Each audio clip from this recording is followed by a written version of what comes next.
వినాయక చవితికి చేసుకునే 3 రకాల ఆవిరి కుడుములు ఎలా తయారు చేయాలో చూసేద్దాం. ముందుగా 1 కప్పు వాటర్ తీసుకుని, ఒక పావు స్పూన్ ఉప్పు వేసుకుని, 1 స్పూన్ నెయ్యి వేసుకుని, 1 కప్పు పిండి వేసుకుని బాగా కలుపుకుని మూత పెట్టి మగ్గనివ్వాలి సిమ్‌లోని.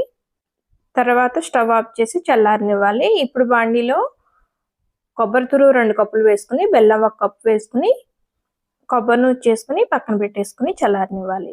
ఇప్పుడు పిండి చల్లారింది కదా, దీన్ని కొంచెం చేతికి ఆయిల్ రాసుకుని ఈ పిండికి పగుడు లేకుండా కలిపి పక్కన పెట్టుకోవాలి. ఇప్పుడు మోదకాలు చేసే మౌల్డ్లో కొంచెం నెయ్యి రాసి ఆ పిండిని కొంచెం కొంచెంగా అలా అప్లై చేసి మధ్యలో కొబ్బరి తురుముతో చేసుకున్న కొబ్బరి నూనెని పెట్టుకుని అలా గట్టిగా ప్రెస్ చేసి తీస్తే చక్కగా మోదకాల షేప్ అయితే వచ్చేస్తుంది. అలా మనకు కావాల్సినన్ని చేసుకుని గజ్జికాయలు, జిల్లేడికాయలు, ఉండ్రాళ్ళు కూడా చేసుకుంటారు ఇదే పిండితోని.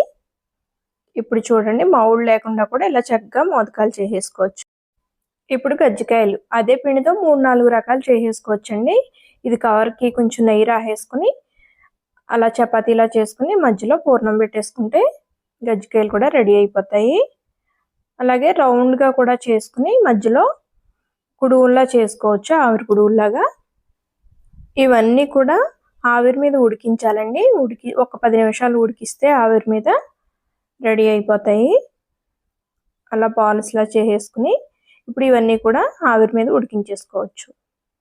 ఒక 10 నిమిషాలు అయితే పడుతుంది టైము. ఆ తర్వాత చక్కగా రెడీ అయిపోయినాయండి ఆవిరి కుడువులు. ఈ వీడియో కనుక నచ్చినట్లయితే లైక్ చేయండి, షేర్ చేయండి, సబ్స్క్రైబ్ చేయండి.